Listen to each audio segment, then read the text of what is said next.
छत्तीसगढ़ विद्यामितान शिक्षकों को आज लगभग 10 दिन हो चुके हैं अनिश्चितकालीन धरने पर बैठे हुए, लेकिन अब तक शासन प्रशासन के कानों में जू तक नहीं रहेगा। आखिर कब तक विद्यामितान शिक्षकों को यह लड़ाई लड़नी पड़ेगी? क्या प्रशासन इनकी मांगों को पूरा करेगा या इन शिक्षकों को ऐसे ही अपनी जान देनी पड़ेगी? आखिर शासन प्रशासन इनकी मांगों को पूरा क्यों नहीं कर रहा है? यहाँ पर हड़ताल कर्मी जो बैठे हुए हैं यहाँ पर जिस तरीके का ये बिहेवियर कर रहे हैं और बिल्कुल इनकार कर रहे हैं कि हम अपना अनशन नहीं तोड़ेंगे चाहे हमारी मृत्यु हो जाए। क्या ये शोभा देता है हमारे छत्तीसगढ़ की सरकार को? अगर ऐसा होता है तो जिम्मेदार कौन होगा, ये बात सोचने की आ गई है और शासन को इनके बारे में भी सोचना चाहिए, क्योंकि ये लोग भी अपनी सेवाएं लोगों तक गांव-गांव जाकर ऐसी जगहों तक पहुंचाते हैं जहां पर शासन उन्हें भेज देता है और बोल देता है कि जाओ इस जगह पर जाकर नौकरी करो। मैडम, आप लोग जो अभी तक यहाँ पर अनशन में बैठे हुए हैं, मैडम अभी तक कोई बीच का आप लोगों को कोई जवाब नहीं आ रहा है? नहीं, मैं आपके माध्यम से बताना चाहूँगी कि सरकार हमारी इस परिस्थिति को देखते हुए भी आज हम 4 दिनों से आमरण अनशन में बैठे ना, हमने अन्न जल सब अपना त्याग के यहाँ बैठे हुए। सरकार आएगी आज नहीं तो कल हमारी बातों को सुनेगी, इसी उम्मीद से हम यहाँ बैठे हुए। पर सरकार इतनी निष्ठुर और इतनी वो हो चुकी है कि उनकी कानों में पता नहीं क्या ऐसा घुस गया है कि उनको अभी तक हमारी बात, हमारी तकलीफें नहीं दिखाई दे रही है, हमारी बातें नहीं सुनाई दे रही है। कोई ऐसी मध्यस्थता हमारे बीच सरकार स्थापित ही नहीं करना चाहती, हमारी बातों को सुनना ही नहीं चाहती, हमारी मांगों को देखना ही नहीं चाहती कि हमने क्या मांग किया है। हमने सिर्फ एक सूत्री मांग की थी कि हमको व्याख्याता पंचायत पे मर्ज किया जाए, पर न शासन का न प्रशासन का कोई आला अमला नहीं हमारी पीड़ा जानने आ रहा है। किसी तरह की हमको कोई चीज़ें नहीं सुनी जा रही है। पता नहीं सरकार क्यों ऐसा कर रही है। हम सरकार के ही, हम यहाँ की जनता है, उन्हीं के राज्य की जनता है, लेकिन सरकार इस चीज़ को भूल गई है कि हम उन्हीं की प्रजा है। हमने उनको वहाँ बैठाया है, लेकिन सरकार कुर्सी का लालच इतना हो चुका है कि वो हमारी बातों को सुन नहीं रही है। उनका तबीयत है, हमारा तबीयत हमारा शरीर नहीं है। सरकार एसी में बैठ के बंद कमरों में एसी में जाती है, एसी का हवा खाती है। हम यहाँ पूरे 7 जन यहाँ पे आमरण अनशन में बैठे हैं, दिन और रात हमारा यहाँ बैठा हुआ। आज मेरी तबीयत, मेरे साथी की भी एक तबीयत इतनी खराब है। क्यों सरकार हमको अनदेखा कर रही है? क्या हम सरकार को वोट नहीं डालते? क्या सरकार को जिताने में हमारा कोई हक नहीं? 15 सालों से सरकार राज की है यहाँ पे। 15 सालों में अभी फिर विधानसभा चुनाव आने वाला है। कब उनको हमारी जरूरत नहीं पड़ेगी, तब हम अंधे बहरे गूंगे हो जाएंगे, तब सरकार किससे भीख मांगेगी वोट के लिए? मेडिकल अगर आप कराना चाहते हैं तो आप करवा सकते हैं, बिल्कुल मेडिकल। शासन प्रशासन दोनों ही आपको अपने सपोर्ट जो देना चाहिए वो देने की कोशिश कर रहा है। क्या आप लोगों को क्या लेने से ऐतराज है या आप लोग करवाना नहीं चाहते हैं? हम करवाना नहीं चाहते। जब तक यहाँ शासन का कोई बीच का अधिकारी हमारे बीच में आके ये नहीं बोलता कि हम आपकी बात करवाएंगे सीएम से या किसी तरह की बातचीत नहीं होती, तब तक हम नहीं जाएंगे, चाहे हमारे प्राण क्यों न चले जाएं। सरकार तो यही चाहती है कि हम मर जाएं, तो हम मर के ही दिखा देते हैं। सरकार हमारे ना शरीर में जोक की तरह चिपक गई है, वो हमारा खून ऐसे धीरे धीरे चूस रही है, तो हम नहीं जाना चाहते। सीधा हमको मार देना, हमको जहर ला के दे दे, जहर ला के दे दे, हम मर जाएंगे। मैं माननीय मुख्यमंत्री जी से, शिक्षा मंत्री जी से निवेदन करना चाहूंगी कि अगर आपके राज्य में पढ़े लिखे लोगों के लिए कोई जगह नहीं है तो आप हर पढ़े लिखे लोगों को लाके जहर की पुड़िया दे दीजिए। तुलसी कश्यप, छत्तीसगढ़ विद्यामितान शिक्षक कल्याण संघ। और जब तक शासन नहीं आएगी मैं नहीं जाऊंगी।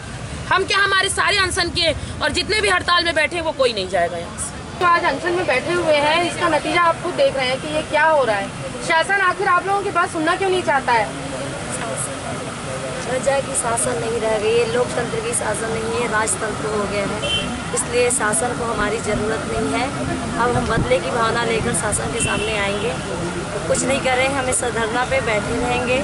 अगर आप लोगों की सुनवाई नहीं की जाती है तो आप लोग क्या करने वाले हैं आगे? हमने तो लिख दिया है, अनिश्चितकालीन हड़ताल रहेगी, जब तक नहीं सुनेगी तब तक हम बैठे रहेंगे। आमरण अनशन तो शुरू कर ही दिए हैं, हमने प्रण भी किया है, जान चली जाए लेकिन हम बैठे रहेंगे और देखते हैं शासन कैसे नहीं आती। अभी तुरंत हमारी ज़रूरत शासन को होगी। कितने दिन हो गए आज आप लोगों को इस तरीके से अनशन में बैठे हुए? आज 18 तारीख से स्टार्ट हो गया, आज 27 तारीख हो गया। आपको 10 दिन आमरण अनशन, 4 दिन आमरण अनशन और 10 दिन से हम लोग भूख हड़ताल में बैठे हुए। अभी तक शासन के द्वारा कोई जवाब? अभी तक शासन का कोई भी बंदा, एक भी बंदा हम लोग के पास नहीं आया। यही तो मैं बोलना चाहती हूँ। अभी इलेक्शन शुरू होगा तो हमारे घर घर घुस के, हमारे हर घर में घुस के हमें प्रणाम करके रिक्वेस्ट करेंगे वोट देने के। फिर हम बदले की भावना लेके उनसे यही कहेंगे, आप चले जाओ, हम नहीं जानते आपको। फिर हालत कब से गंभीर हुई आपकी? तारीख से हमारे अचानक हालत ख़राब हुई रात को 1 बजे और मैं बेहोश हो गया और मुझे संजीवनी द्वारा हॉस्पिटल में ले जाया गया और मेरे सहयोगी शिक्षक यशपाल सर और राठौर सर ले गए और उसके बाद अभी मैं 27 तारीख को वापस आया हूँ। एडमिट थे आप? कब से एडमिट थे? ये 25 तारीख को रात को। अच्छा, हालत गंभीर होने पर कोई शासन से आया है यहाँ पे? शासन से नहीं, बस हमारे सहयोगी मित्र विद्यामितान में ही हमारे साथ सहयोग दिए, शासन से कोई नहीं आया। स्ट्रेचर में लेटे थे उसको भी बताइए। हम लोग संजीवनी को तत्काल जो है फ़ौरन बुलाए यहाँ और संजीवनी के माध्यम से ले जा करके वहाँ जो है एक पहला जो है इनको जो है यहाँ बेहोशी जब हुई उसके बाद तो इनको कुछ ध्यान में नहीं रहा। जैसे ही बेहोशी की हालत में हम उनको ले गए तो तत्काल जो है वहाँ जो है रात्रिकालीन जो व्यवस्था थी, जो डॉक्टर अवेलेबल थे, उनको हमने कहा कि ये इमरजेंसी केस है, बेहोश हैं। तो उन्होंने रात को सारे चेकअप वेकअप कराने के बाद जो है इनको CT स्कैन के लिए भेजा और ब्लड के लिए और ग्लूकोज शुगर के लिए टेस्ट कराया। उसके बाद जो है लगातार 2 दिन जो है हम अस्पताल में भर्ती थे।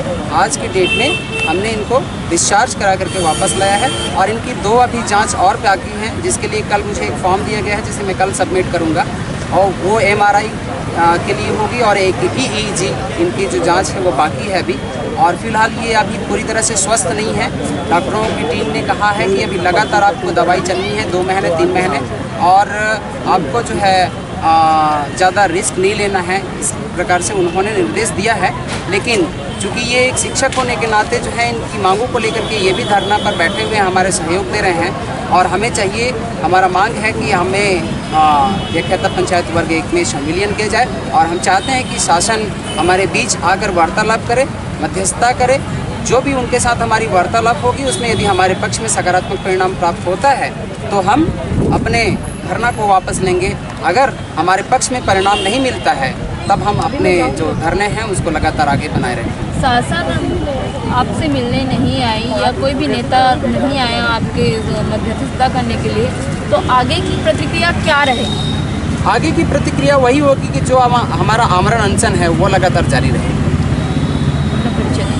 मैं हीरालाल राठौर, छत्तीसगढ़ राज्य विद्यामितान कल्याण समिति। सर, ये जो यहाँ पर आज अभी अनशन का जो आप लोगों का चल रहा है, इसमें आपको शासन क्या सपोर्ट नहीं कर रहा है? आगे आप लोग भाजपा की सरकार जो आने के लग रहे थे आशा, क्या ऐसे में भाजपा की सरकार छत्तीसगढ़ में आ पाएगी? सबसे पहले मैं कहना चाहूँगा कि हम वो विद्यामितान हैं जिन्होंने बस्तर आदिवासी अंचल में जाके शिक्षा का जोत जलाया है। लेकिन आज सरकार से ऐसी उम्मीद नहीं थी कि हम जैसे शिक्षकों के साथ में इस तरह के सलूक करें। हम जो है ऐसे जगह जाते हैं जहाँ पर कोई अन्य शिक्षक नहीं जाना चाहते, ऐसे जगह पर हमने जाकर पढ़ाया है और वहाँ का रिजल्ट जब टॉप 5 पे लाया है तो इसका मतलब ये है कि सरकार को तो हमको इनाम देना चाहिए था, लेकिन सरकार ऐसा ना करके हमको इस तरह से मरने पर मजबूर कर दिए, विवश कर दिए हैं, तो इसका अंजाम सरकार को भुगतना पड़ेगा। आप कहाँ से आए हुए हैं?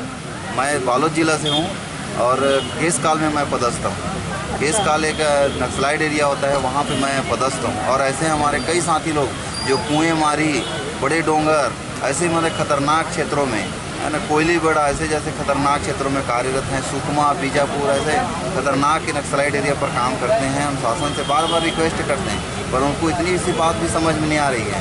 शासन जो है शिक्षा पर तो चर्चा करती है लेकिन शिक्षक पर उनको किसी तरह से ध्यान नहीं है। आज देख लीजिए शिक्षाकर्मी की स्थिति भी उसी तरह से, शिक्षाकर्मी हमारे बड़े भाई हैं, उनको भी एक लॉलीपॉप दिखाया जा रहा है लेकिन उस पर भी बहुत सारा क्राइटेरिया रख दिया गया है। क्या मीडिया, जितनी भी मीडिया है वो उनके द्वारा आप लोगों को सपोर्ट तो भरपूर मिल रहा है? मीडिया से तो कोई शिकायत है आप लोगों को? मीडिया हमारी इलेक्ट्रॉनिक मीडिया में हमारी कुछ आवाज़ जा रही है लेकिन प्रिंट मीडिया अभी तक पूर्णतः हमारी जनता तक हमारी आवाज़ नहीं पहुंच रही है। हम उनसे निवेदन करते हैं कि हमारी आवाज़ को वहां तक पहुंचाएं क्योंकि हमने सेवा भावना से काम किया बस्तर और सरगुजा में। हमारे माध्यम से लाखों बच्चे, लाखों परिवार लाभान्वित हुए हैं और आगामी समय में लाखों परिवार लाभान्वित होंगे।